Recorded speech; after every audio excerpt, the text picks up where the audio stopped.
Tolong aja nanti tanyakan kepada tuanmu, doromu, doronya doromu itu siapa?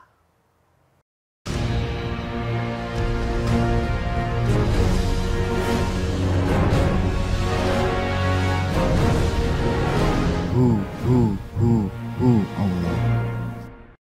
Gambaran barokah itu begini. Satu hari Imam Bishr Al-Hafi.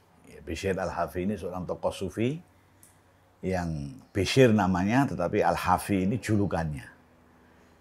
Kenapa dijuluki Al-Hafi? Yang maknanya itu apa? Kalau bahasa Jawa bilang ngodok, nggak pakai alas kaki. Itu Hafi. Ya. Nah, kenapa Syekh Bishr ini bisa dijuluki Al-Hafi? Karena beliau itu tadinya, maaf, termasuk orang yang jalannya belum pas. Suka di kafe, menghibur orang kafe, mungkin nanti minum agak setengah teler lah. Nah, hari itu ketika setengah teler itu dia pulang ke rumahnya, lalu dia berpesan kepada pembantunya yang jaga rumah itu supaya kalau ada tamu bilang masih tidur. Ketika beliau masuk rumah dalam keadaan antara tidur dan tidak, datang Syekh Sufyan Ats-Tsauri. Sufyan Ats-Tsauri ini juga seorang tokoh tasawuf juga, waliullah besar. Datang bertanya kepada pembantu rumahnya, ya, mana Pak Bishr? Ya. Pembantu rumahnya bilang, doro saya, tuan saya, Sayyidi, ya, masih istirahat. Kalau ada pesan, monggo saya sampaikan nanti. Kata Syekh Sufyan, tolong aja nanti tanyakan kepada tuanmu, doromu, doronya doromu itu siapa? Doronya doromu siapa? Ya, sayyidik, ya itu siapa?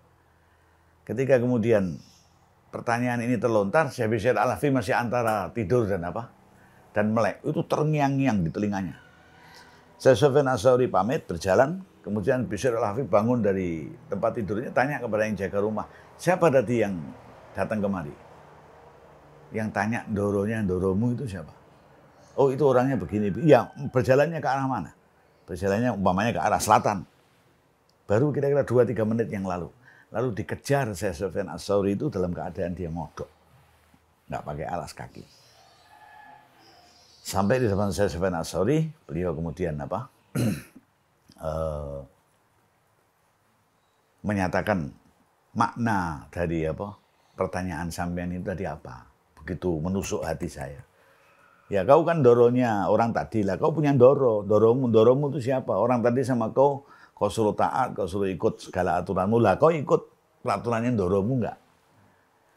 Mulai hari itu dia bertobat di hadapan Syekh Sufyan Ats-Tsauri dan kemudian mendapatkan bimbingan intensif dari Syekh Sufyan sampai kelak kemudian beliau juga terkenal sebagai seorang waliullah besar. Nah, satu hari Syekh Bishr Al-Hafi ini pagi-pagi itu berjalan-jalan, dia menggambarkan barokah. Berjalan-jalan di komplek pertokoan, kalau sekarang apa istilahnya itu? Mall lah, gampangnya lah. Di situ belum ada yang buka toko-toko, tapi ada satu toko jual bahan makanan jual makanan yang sudah buka. Toko itu kalau boleh kita ambil yang mudah aja, jual di antaranya jenang. Syekh Bishr Al-Hafi ini pegang-pegang jenang ini. Ini namanya apa ini? Oh, ini jenang, Tuan. Oh ya, Masya Allah. Berapa harganya? Ya, kita ambil ibarat, karena ini jenang satu butir, Rp1.000. Oh, ini jenang ya. Nah, ketika Syekh Bishr Al-Hafi ini melihat, memegang-megang jenang ini tadi, ada orang yang melihat. Beberapa orang yang lain itu, ya, oh ini Syekh Bishr Al-Hafi kenal bahwa beliau adalah seorang ulama besar, orang soleh, yang begitu taatnya kepada Allah, begitu baik akhlaknya. Ketika jenang ini dipegang-pegang begini, lalu diletakkan. Oh ya sudah, Tuan, kalau kata yang jual, kalau Tuan mau ambil aja. Bahkan saya kasih lagi, mana yang Tuan mau, asal kami ini didoakan berkah semua usaha kami. Enggak, ini aja saya lihat. Ya sudah. Pergi Syekh Bishr Al-Hafi. Nah, Syekh Bashir Al-Hafidh pergi, saya potong dulu. Pada waktu itu, di bagian daerah yang lain, ada sejumlah orang yang malam tadi itu habis merampok. Ya. Kira-kira ada 12 atau 13 orang yang habis merampok dan sukses. Ya. Jadi merampoknya ini sukses mendapatkan uang yang banyak. Lalu mereka bermaksud untuk mengadakan syukuran. Karena apa? Nah, mungkin kok ditanya, lu rampok kok syukuran? Ya syukuran caranya rampok. Kalau cara kita mungkin dengan hataman Quran, dengan baca maulid, dengan baca manakib, dengan baca istighosah. Ya. Rampok ya mungkin dengan minum, dengan apa?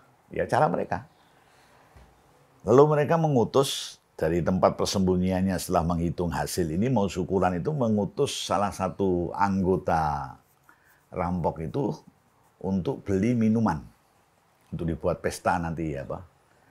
Dalam tanda petik sebagai syukurannya mereka. Beli minuman yang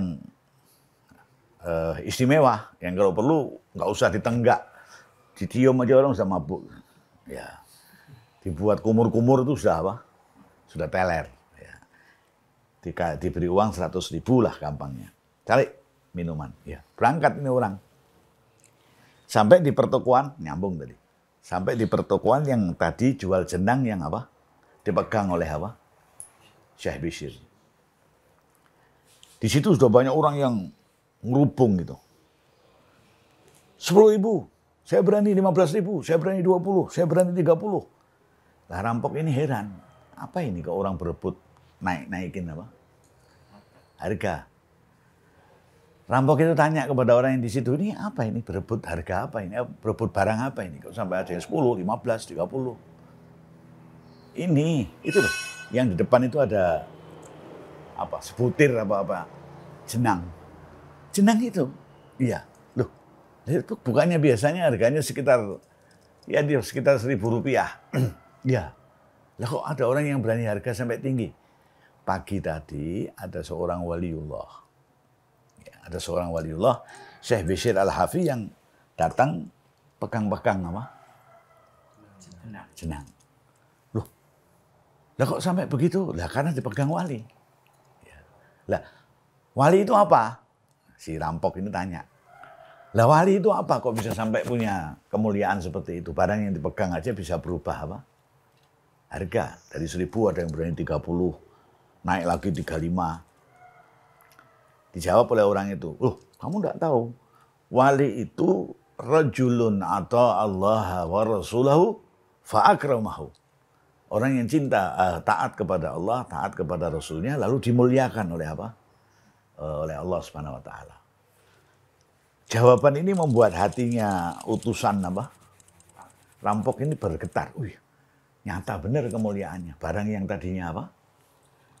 1.000 rupiah setelah dipegang orang pada berebut harga, kepengen memiliki, naik lagi ada 40, ada 45, ada 50, rampoknya nggak tahan, 100. Ya. Ketika bilang 100, yang lainnya jawaban selamat, wah nggak ada yang berani di atas kau, wah ini punyamu, berkah kau, berkah kau, selamat selamat. Tapi rampok ini berpikir, lah iya, kau ucapkan selamat ke saya. Karena saya membeli itu dengan harga 100, tetapi saya ditunggu oleh apa? Teman-teman untuk pulang ini bawa apa? Bawa botol minuman. Nah, ini kok yang saya bawa cuman sebutir apa? Jenang yang mestinya harganya 1.000, saya berani 100.000. Hatinya mulai, tapi masuk lagi. Tapi nggak apa-apa, ini barokahnya wali. Rajulun atau Allah wa rasulahu fa akramahu. Barokahnya orang yang taat kepada Allah, taat kepada Rasul dan dimuliakan oleh Gusti Allah. Mantap saya. Nanti akan saya jawab ke teman-teman saya. 100.000 dibayar, jenang dibawa, pria balik. Balik, teman-temannya heran loh, kok nggak bawa botol, nggak bawa apa? Minuman, nggak bawa ini.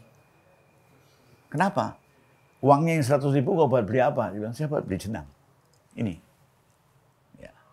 Loh, bukannya ini biasa harganya 1.000 rupiah? Ya. Lah kok berani beli sampai 100.000? Ini tadi pagi katanya dipegang oleh seorang waliullah. Nah temannya tanya, lah waliullah itu siapa? Dia yang menjawab, rajulun ata Allah wa rasulahu fa akramahu. Orang yang taat kepada Allah, kepada Rasulnya, lalu dimuliakan oleh Allah. Temannya bilang, ya nyata benar kemuliaannya. Barang yang 1.000, kau berani 100.000. Kamu rampok, bisa mendalil. Menjelaskan siapa wali ini tadi. Hebat benar kemuliaannya. Tapi kita ini pengen mabuk, ayo lapor bos. Lapor kepada apa? Bosnya, bahwa ini teman ini diutus buat beli jenang yang harganya 1.000. Ternyata 100.000 itu enggak diberikan minuman, diberikan jenang. Bosnya tanya, loh kenapa? Dijawab lagi. Rajulun ata Allah wa rasulahu fa akramahu. Bosnya bilang, ini nyata kemuliaannya. Sekarang siapa itu Bishr itu siapa? Kau cari dan saya akan sowan ke dia, saya akan apa? Bertaubat, saya akan mengikuti jalannya, ya mengikuti jalannya Syekh Bishr ini tadi. Dan adapun kau anak buahku, terserah. Kau mau tetap merampok ya monggo, kau mau ikut saya bertaubat ya ayo. Ya. Bahwa anak buahnya bilang, bos kita ini merampok berjamaah, ya harusnya taubatnya juga apa? Berjamaah. Datang kepada Syekh Bishr, pimpinan rampok ini bertobat dan kemudian apa? 13 anak buahnya ini juga ikut apa? Bertobat sampai kemudian mengikuti pendidikan yang intensif dari Syekh Bishr. Diceritakan di situ fasaru min auliya illahi ta'ala. Ke-13 orang ini tadi kemudian pada saatnya menjadi apa? Wali-wali Allah. Nah, tampaknya cerita ini sederhana, tapi coba Anda lihat. Dia yang 13 orang ini bisa bertobat, sebab yang terdekat apa? Jenang. Jenang ini menjadi mulia sebab yang terdekat karena dipegang oleh apa? Syekh Bishr ini tadi. Maka pegangannya ini membawa keberkahan sampai seperti itu. Nah ini namanya barokah. Anda sudah punya gambaran apa itu apa? Keberkahan. Mengalami berkembang biak, mengalami lahir cabang-cabang, lahir dan semuanya baik. Dari jadi bermula hanya apa? Pegangan sampai kemudian diberi harganya yang 1.000 menjadi apa? 100.000 itu berarti menguntungkan apa? Pedagangnya. Dan kemudian dari dibeli rampok ini sampai kemudian rampok itu menjadi orang-orang baik bertobat di tangan apa? Ini sebab mulanya adalah apa? Kalau orang Jawa bilang mek-mekan. Ya.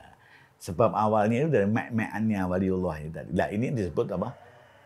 Keberkahan. Maka kita menggambarkan keberkahan ya gitu.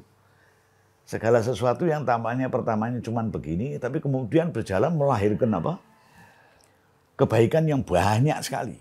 Itu namanya apa? Barokah. Banyak cerita-cerita yang menyangkut apa? Keberkahan. Di antaranya keberkahan, lagi ini untuk menggambarkan keberkahan juga. Sayyidah Fatimah binti Rasulullah SAW. Ini saya merokok ini. Satu hari Nabi didatangi, ringkes, satu hari Nabi didatangi seorang pengemis, orang yang minta-minta. Dan orang itu pahamnya Nabi, mesti apa?